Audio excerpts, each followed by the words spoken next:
The day I learned what betrayal truly felt like, I was sitting at the small oak kitchen table in our Arizona ranch house, surrounded by a dozen college acceptance letters. Yale, Columbia, Caltech. The names practically glowed in the sunlight streaming through the dusty window. My fingers shook as I opened the latest one. From Duke. Congratulations. The word blurred behind the sting in my eyes. Mom, Dad, I called, my voice cracking. I got into Duke. I expected cheers, maybe a hug.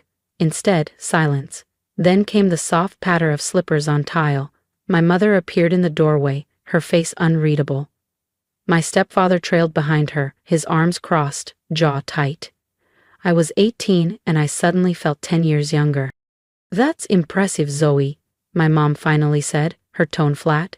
She glanced at my stepfather, who gave a tired sigh. Sit down, honey, we need to talk. My stomach dropped. I eased back into the chair, acceptance letters still cradled in my lap like glass. It's about Ethan, my stepfather began. Ethan, my older stepbrother, the golden child, the one who barely scraped through high school and now fancied himself a business mogul. He's finally onto something big with his crypto platform, he continued. It's gaining real traction, but he needs capital to expand. Mom stepped forward, resting her hand on the back of a chair. We've decided to invest in his startup. It could change everything for this family. I blinked. What about my tuition, the college fund? You said... We used it, my stepfather said bluntly. All of it. You what? Zoe, my mother snapped. Don't be dramatic. College isn't going anywhere. You can take out loans or go to Mesa Community for a while. I looked between them. These people who had helped me fill out applications, who had talked about Ivy Leagues like they were my destiny. Now they stood there, casually ripping it all away in favor of Ethan's pipe dream. But you promised, I whispered. We did what's best for the family, my mom said, turning away. And just like that, the future I'd worked so hard for shattered. All I had left was my name, my dreams, and the $100 I'd saved from my part-time job at the diner. So I left. Again. Ethan had always been their golden boy. 3 years older than me, he'd dropped out of community college to chase one big idea after another. While I spent my high school years pulling straight A's, leading the science club, and winning scholarships, Ethan drifted from one failed app concept to the next. Each time, he'd pitch my parents some grand vision, some guaranteed breakthrough, and every time, they opened their wallets like he was the second coming of Steve Jobs. How much? I asked. My voice was low, cold. What? My stepfather gave me a confused look. How much of my college fund did you give him? My mom shifted, looking anywhere but at me. All of it. The number made my throat tighten. $212,000. Everything saved from the moment I was born. Birthday checks, bonds, scholarships, savings from years of part-time work. Gone. I stood up so fast my chair clattered to the floor. Did you even ask me? That was for my future. Zoe Marie Parker. My stepfather's voice thundered through the kitchen. Enough. This was a family decision. A decision I had no part in, I snapped back. Ethan's project could change everything, my mom said quickly. He just needs this one boost. But what about me? My Duke acceptance, my dream? My voice cracked. My stepfather's jaw tightened. If you can't see that this is what's best for the family, maybe you're not ready for adult decisions. Cool off in your room. I stared at them. At their disappointment, not in what they'd done, but in me for questioning it. And that's when it hit me. I'd never really been part of the plan. I was the reliable one, the safe bet, the one they could sacrifice. I didn't cry when I got to my room. I didn't scream. iPad, jeans, hoodies, toothbrush, laptop, passport, birth certificate, the prepaid emergency credit card my aunt gave me last Christmas, and, from my nightstand drawer, the $100 I hadn't deposited yet, tutoring money I planned to use for a Duke hoodie. I paused only once, watching from the window as Ethan's Tesla pulled into the driveway, all confidence and grins. My parents lit up as he walked in. Their golden boy. They didn't even knock on my door. I sat at my desk and opened my laptop. First, an email to Duke. Dear Admissions. With deep regret, I must decline your offer. Due to unexpected financial hardship, I will be unable to attend this fall. Thank you for the opportunity. Sincerely, Zoe Parker. Next, a short message to my parents. You've made your choice, now I'm making mine. Don't look for me. Then I powered off my phone, yanked out the SIM, and tossed it in the trash. I slung my backpack over my shoulder, gave one last glance to my trophies and certificates, evidence of a life spent trying to win their approval, and climbed out the window, just like I did when I was 14 sneaking out for stargazing nights. My feet hit the ground. I didn't look back. In my pocket was $100. In my heart was the fire of a girl determined to rise without help, without praise, and without family. I didn't know then that in 10 years I'd be sitting across from them in a boardroom, their desperate eyes begging for a lifeline from an investor they didn't recognize as their daughter. But first I had to become her, one bold step at a time. They wanted to bet everything on Ethan. Fine. I'd bet everything on myself. And I wouldn't need their $212,000 to do it. The first night of freedom tasted like lukewarm coffee and adrenaline. I sat in a 24-hour diner just outside Phoenix, Arizona. My backpack rested against my legs like a safety net, while my phone screen dimmed to black, battery finally dead. Before it shut off, I saw the tally: 12 missed calls from Mom, 4 from my stepfather, and 1 smug text from Ethan. Don't be dramatic, Zoe, come home. I ordered another cup of coffee. My fingers trembled as I spread my remaining cash across the chipped Formica tabletop. $86.27. The bus ticket from Mesa to Phoenix had taken more than I expected. Refill, hon? The waitress asked, balancing a tray of hash browns. Her name tag read Irene, 5 faded stars below it. Thanks, I said, then a pause. Are you guys... Hi. She raised an eyebrow, eyeing the tailored blazer, the laptop, and the nerves I couldn't hide. Kitchen help, she finally said. Graveyard shift, $12 an hour plus pooled tips. I nodded. I'll take it. There's a weekly rate motel down the road. Tell Dave I sent you. He'll knock $20 off. That night, in a motel room that smelled like bleach and desperation, I flipped open my laptop.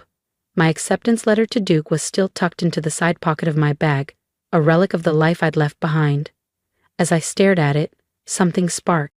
I used to tutor kids in chemistry and calculus.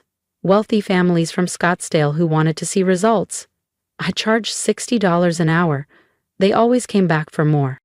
Now, I saw the opportunity. I opened a blank doc and started typing.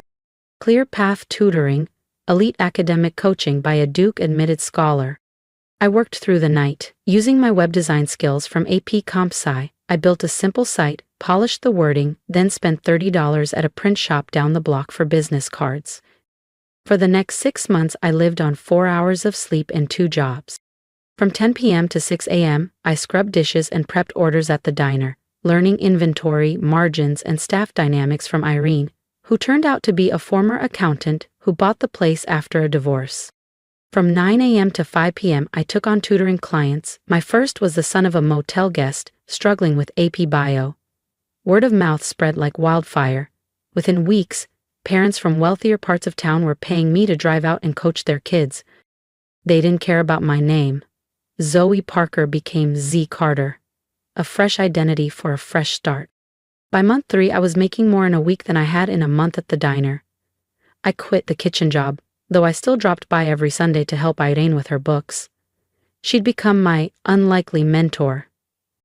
You've got a head for numbers, she said once. But you're dangerous because you actually give a damn. She was right. My students didn't just want help, they wanted hope. A chance to break into elite schools just like I once dreamed of. And I knew how to get them there.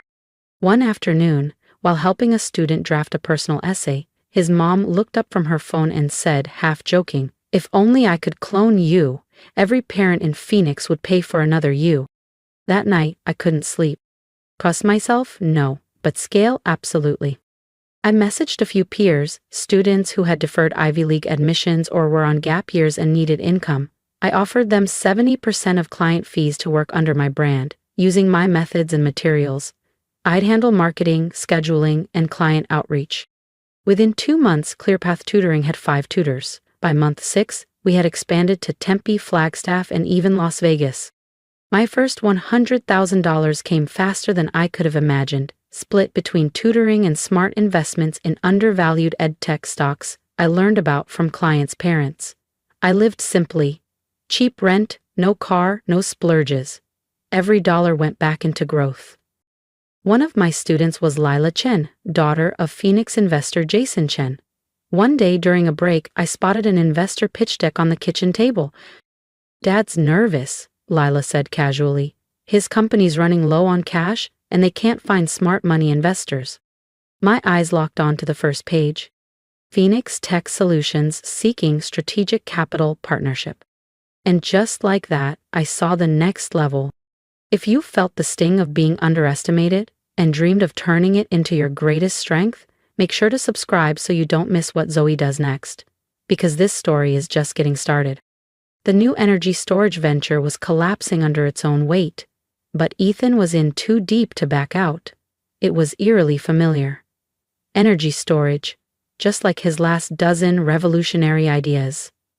That night, I stayed up researching Chentech's prototype, the one I saw on Jason Chen's desk. By sunrise, I knew 2 things. First, their core tech approach was fundamentally flawed. And second, I knew exactly how to fix it. It took me 3 weeks to land a meeting with Jason Chen, leveraging every relationship I'd built through my tutoring clients and mentors. When I finally sat across from him in his sleek downtown Phoenix office, he looked intrigued but skeptical. "Miss Carter," he said, steepling his fingers, "my daughter says you're brilliant, but what makes you think you understand high-level energy storage?" I opened my laptop and started my presentation. 4 hours later, he wasn't skeptical anymore. His tone had changed. "You want in?" he asked. "I'll offer 30% equity if you can deliver." I countered immediately. "Make it 40% and give me full control of the technical side." He agreed. 6 months later, Chentech's updated system, designed under my direction, was making headlines as the future of energy storage. The technology Ethan had always dreamed of creating, I'd actually brought it to life, not with a handout, with a pitch, a prototype, and results. My net worth hit 9 figures, seemingly overnight, but I didn't stop there. Using Chentech's credibility as a launchpad, I began quietly acquiring distressed tech startups in the energy sector.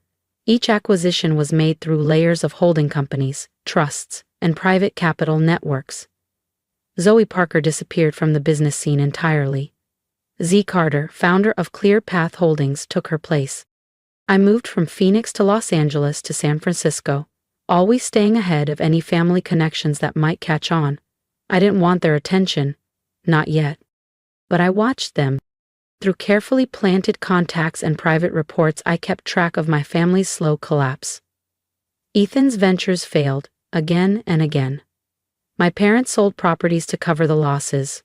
The Parker family name, once respected in Arizona's business scene, was now whispered with pity. Then, one Monday morning in my penthouse office in Soma, my assistant laid a file on my desk. "You'll want to see this," she said. I opened it and smiled. Parker Innovations is seeking investors. They were desperate, barely solvent. Ethan had convinced them to take one last shot, with tech eerily similar to the system I'd perfected with Chentech. My father was meeting with potential investors that Friday.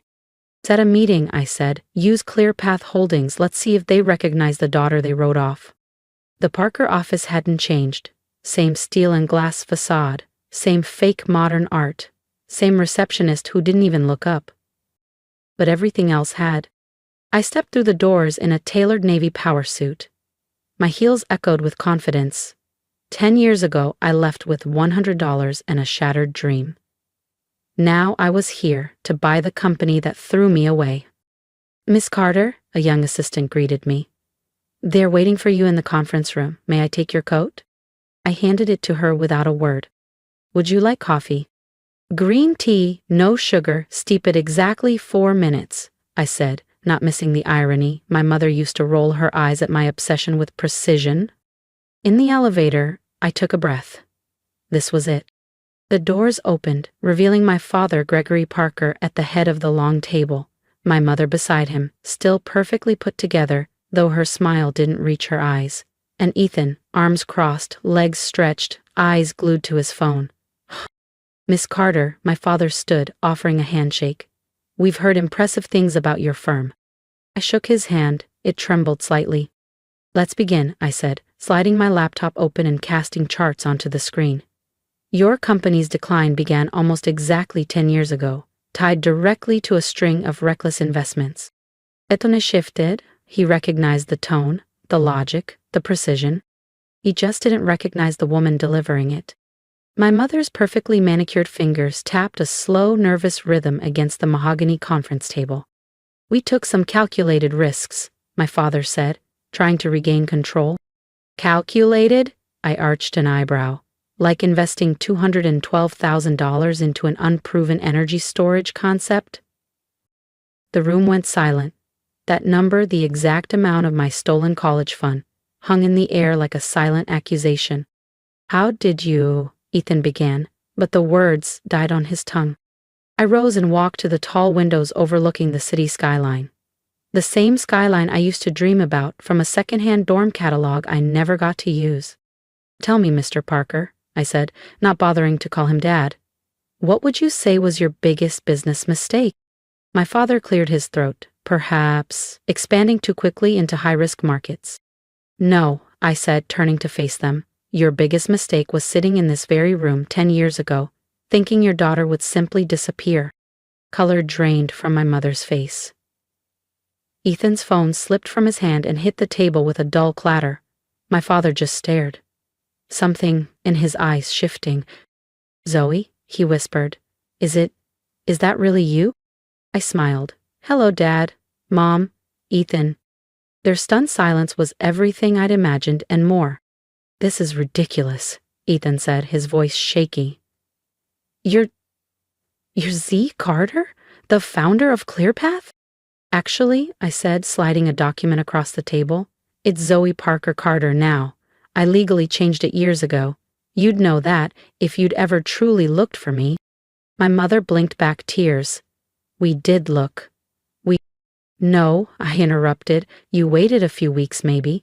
Then you assumed I'd come crawling back when the money ran out. I turned to Ethan. How'd that revolutionary energy system turn out, the one you needed my future to fund? He flushed. There were setbacks. Funny, I said, clicking my laptop, because Chuntech, a subsidiary of my company, seems to have solved those setbacks quite well. I brought up the schematics, the very ones that had made me a billionaire. My father leaned forward, stunned. You own Chentech? Among other things, I replied. ClearPath Holdings, Brightline Capital, Elite Academic Consulting, and, as of last quarter, 40% of Parker Innovation's outstanding debt. The room unraveled. Ethan stood, knocking over his chair. My mother covered her mouth with trembling hands. My father looked down at the table, seeing the wreckage of his empire, and the daughter he'd underestimated. Why, he finally asked, why not just tell us who you were? I met his eyes. Because I needed you to see me, not as a daughter you could guilt-trip or ignore, but as the investor holding the future of your company in her hands. What do you want? Ethan snapped. Revenge? I laughed. If I wanted revenge, I would have bought you out in secret and shut you down in one press release. I stood, adjusting my blazer. No, I'm here to fix what you broke. But there are conditions. My father sat straighter. What conditions? First, Ethan's out. No more executive roles, no more visionary investments. He doesn't touch another company dollar.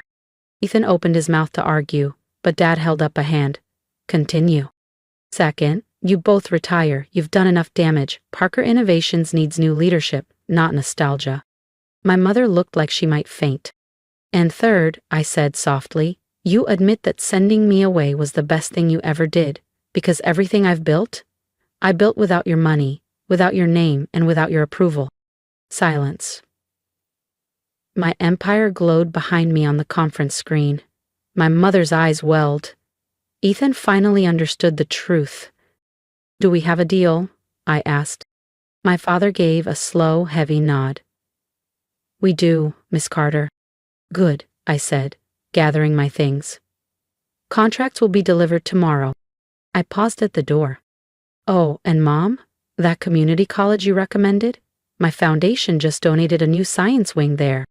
I left the building that once represented everything I wasn't allowed to be, and stepped into the black car waiting at the curb. Maria sat inside, still sharp in her crisp suit.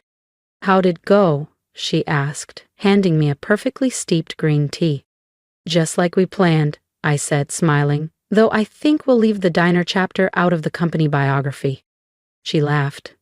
Fair enough, but you know it's where this all started. I nodded, taking a sip. And where I stopped waiting for permission to be great. Are you sure about this? Maria asked, glancing at me as our car pulled away. Saving their company after everything they did? I looked back at the Parker Innovations building, soon to be Parker Carter Technologies, thinking about the scared 18-year-old who had left home with just $100 and a fire in her chest. You know what I learned in that diner, Maria? I said quietly. Sometimes the best revenge isn't tearing others down. It's building something so undeniable, they're forced to face what they threw away. And did they? She asked. I smiled, remembering my father's stunned silence, my mother's tearful stare, Ethan's shattered pride. They will, I said, every time they see the name on the new letterhead. You kept the Parker name? Of course, I replied, opening my laptop to check the markets. I did say I'd help the family business, just on my terms. As we drove past the skyline that once felt unreachable, I thought of the Duke acceptance letter framed in my office, right beside my first business license, my first $1 million check, and a name tag that read Z, Night Shift. Because sometimes the best future isn't given to you. It's built $1 one dream in one relentless step at a time. Thank you for listening to my story, for walking beside me through the quiet heartbreaks and the loud victories. I didn't tell it for pity. I told it because I know I'm not the only one who's ever felt overlooked, underestimated, or replaced by someone who didn't earn what they were given. If my story spoke to you, leave a comment below. Tell me what part hit you the hardest. Tell me if you've ever been in my shoes, or if you're still trying to find your way out of them. I read every message. And if you believe in second chances, in building something from nothing, in rising after being written off, hit that subscribe button and join me here. This channel isn't just about stories, it's about truth, grit, and the quiet strength inside people like us. Here's my advice. Stop waiting for permission to become who you already are. The world won't always cheer you on. Sometimes the very people who should believe in you won't. That's okay. You don't need their applause. You need your own belief, your own fire, your own first step. Whether you're starting with $100 or a broken heart, remember this. You are not defined by what they gave you, but by what you choose to create. So stick around, because if you think this story was powerful, the next one might just be yours.